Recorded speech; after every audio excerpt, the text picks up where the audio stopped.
Hello students, हमारी आज के वीडियो का टॉपिक है characteristics of Chaucer's poetry. Okay, Chaucer जैसे कि आपको पता है वो एक पोइट थे। तो अभी हम उनकी करेक्टरिस्टिक्स पढ़ेंगे कि उनके पोइट्री के अंदर कौन कौन सी खसूसियात थी। ठीक है, नंबर 1 हमारे पास है। यहाँ पर पॉइंट्स नहीं है लेकिन हम खुद से पॉइंट्स बना लेंगे। ठीक है, चौसर historical position and literary importance establish him as the father of English poetry। उनकी अगर हम इम्पोर्टेंस की बात करें और उनकी पोजीशन की बात करें तो उसके मुताबिक ये फादर ऑफ इंग्लिश पोइट्री इनको कहा जाता है, मतलब कि ये इंग्लिश पोइट्री के फादर हैं। सही है, नंबर 1 पॉइंट हमारे पास ये हो गया। Number 2 पे Chaucer was a product of an age of transition when medievalism passed away and paved the way of modernism to come। जब medievalism जा रहा था और modernism आ रहा था तो तब उस ज़माने में उस एज में चौसर आए थे। ठीक है, तो वो उन दोनों तकरीबन चौसर की जो पोइट्री है इसके अंदर मॉडर्निज्म और मिडिएवलिज्म दोनों का मिक्सचर है, दोनों की पोइट्रीज का। Okay, therefore his position is unique in the history of English literature। जिसकी वजह से इनकी इंग्लिश लिटरेचर में इनकी जो पोजीशन है वो यूनिक है। ठीक है, poetry is thus a meeting point of the old and new। ठीक है, मतलब पोइट्री मतलब चौसर की जो पोइट्री है वो एक मीटिंग पॉइंट है पुरानी और नई पोइट्री का। Okay, on the one hand the prologue to the Canterbury Tales describes the medieval atmosphere। It reflects certain characteristics features which have unique significance।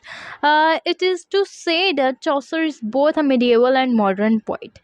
ठीक है, कहा जाता है कि मॉडर्न और मिडिएवल दोनों के पोइट हैं।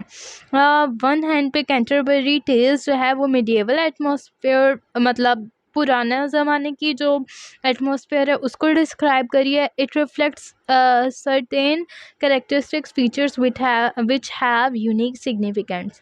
बहुत ज़्यादा ऐसे भी हैं जिनके मतलब इसके अंदर बहुत ज़्यादा कैरेक्टरिस्टिक्स ऐसे भी हैं, खसूसियात इसकी ऐसी भी हैं जो कि यूनिक सिग्निफिकेंस रखती हैं। ठीक है, नेक्स्ट अगर हम देखें तो हमारे पास है the medieval side of Chaucer poetry is made of his classification of social structure into 3 main groups of the agricultural, feudal, lord, urban class and religion। ठीक है, इनकी अगर हम जो चौसर है इनकी अगर हम पोइट्री की जो मिडिएवल साइड है उसकी अगर हम क्लासिफिकेशन देखें, मतलब उस पोइट्री के अंदर इन्हें क्या क्या किन किन चीज़ों के बारे में बात की है, तो 3 मेन ग्रुप्स आते हैं। नंबर 1 पर हमारे पास आएगा एग्रीकल्चर, फ्यूडल, लॉर्ड, फिर अर्बन क्लास और फिर रिलीजन। ठीक है, द 14th सेंचुरी इंग्लैंड, यहाँ से मैं पढ़ नहीं रही, आपको रीड करना आप कर लें, वीडियो बहुत ज़्यादा लेंथी हो जाएगी, ये सब कुछ मतलब इतना इम्पोर्टेंट नहीं है। नेक्स्ट चलते हैं in the depiction of professions, trade, dresses of the pilgrim of prologue. यहाँ पर अगर हम देखें ना ये वाला टॉपिक है इसमें भी कैंटरबरी टेल्स का ही ज़्यादा जिक्र है। ठीक है, मॉन्क, फ्रायर और प्रियोरस और ये सारे उसमें ही हैं कैंटरबरी टेल्स में, और इसमें भी उसका ही काफ़ी हद तक का जिक्र है। तो हम आगे चलते हैं, क्योंकि ये सारी एजेस आपने पढ़ी होंगी। अगर आपने नहीं पढ़ी तो आप इसको एक नज़र खुद रीड कर सकते हैं, आपके सामने बुक ही है, तो आप इसको वीडियो को पॉज करके आप इसको रीड कर लें। इसमें कुछ इतना ख़ास नहीं है जो कि समझाने वाला हो, बताने वाला हो, बहुत ज़्यादा इम्पोर्टेंट मुझे नहीं लगता।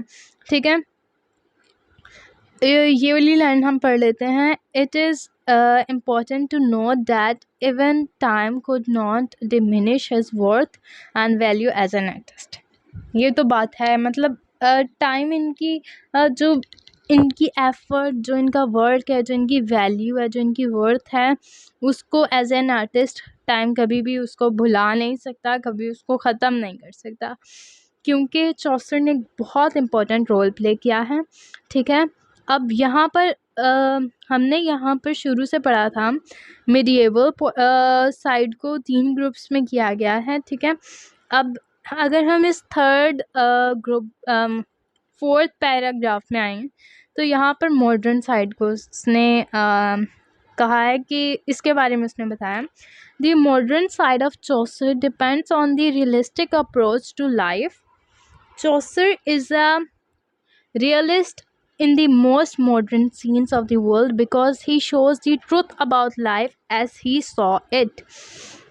अच्छा, अगर हम मॉडर्न साइड की बात करें तो चौसर ने एज अ रियलिस्टिक अपनी अप्रोच दिखाई है, मतलब उसने रियलिटी को बयान करना शुरू कर दिया जब वो मॉडर्निज़म में आया, क्योंकि मॉडर्न जब हम हो जाते हैं, हम नहीं मतलब जब हमारे इर्द गिर्द की हर चीज़ मॉडर्न हो जाती है, फैंसीफुल हो जाती है, तो हमारे सामने सिर्फ हकीकतें आती हैं कि ये जो नज़र आ रहा है ऐसा कुछ भी नहीं है। तो उसको ही चौसर ने अपने मॉडर्न साइड पे, मतलब जब उसने मॉडर्न एज में वो आ गया, उसने तब जो लिखना शुरू किया तो उसने ये कहा लोगों से कि ये सब कुछ रियल नहीं है, इन सब के पीछे रियलिटी क्या है, उस पे उसने लिखना शुरू कर दिया। ठीक है, he is the first English poet who freed a medieval poetry from the world of dreams and romances and introduces the world of actual men and women with a detailed description of their face, body, dress, profession, habit, behavior and activity. अच्छा, ये first English poet थे जिन्हें medieval poetry को freed किया दुनिया के सामने, ख्वाबों की दुनिया से एंड रोमांसेस, और उसने इंट्रोड्यूस किया कराया एक्चुअल मैन एंड वुमेन, मतलब असल आदमी और औरतें और आदमी आदमी होते हैं, हमने बहुत ज़्यादा आदमी, विद अ डिटेल्ड डिस्क्रिप्शन, मतलब उनके फेस की, बॉडी, ड्रेस, उन सब की डिटेल डिस्क्रिप्शन इसने बताई।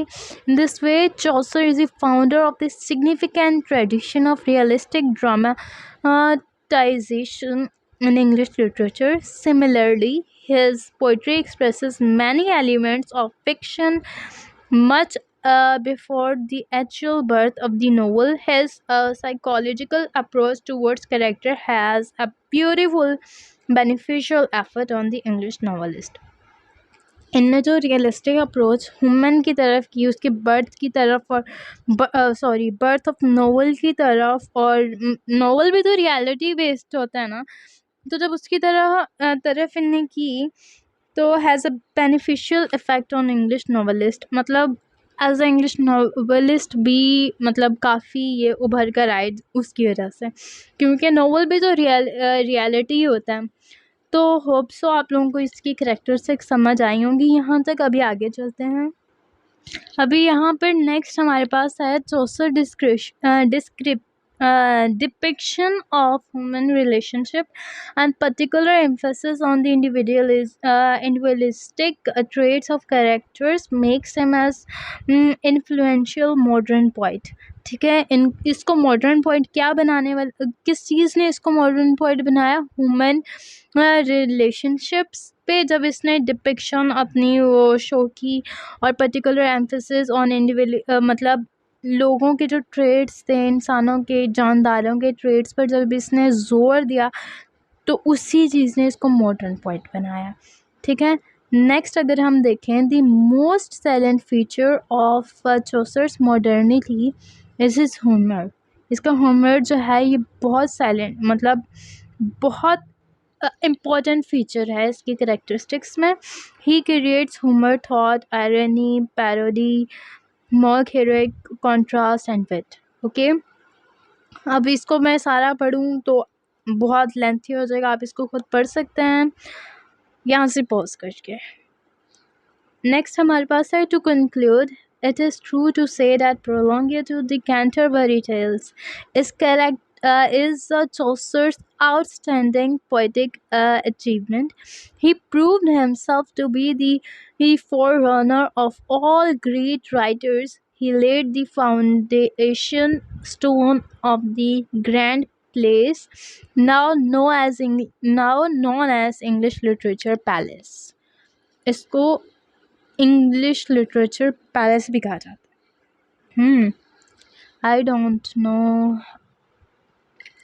अच्छा, होप सो। नेक्स्ट हमारे पास टॉपिक है Chaucer's contribution to English language. ये मैं नेक्स्ट वीडियो में डिस्कस करूँगी। होप सो आप लोगों को वीडियो समझ आई होगी। आपको अगर कोई भी टॉपिक समझ आ गया होगा, अगर आपको कोई बात समझ नहीं आई, आप मुझे कमेंट कर सकते हैं और चैनल को सब्सक्राइब ज़रूर करिए और लाइक कर दीजिए अगर वीडियो पसंद आई है। कमेंट में प्रॉब्लम लिखेंगे, मैं 100% रिप्लाई दूँगी। Thank you so much for watching this video.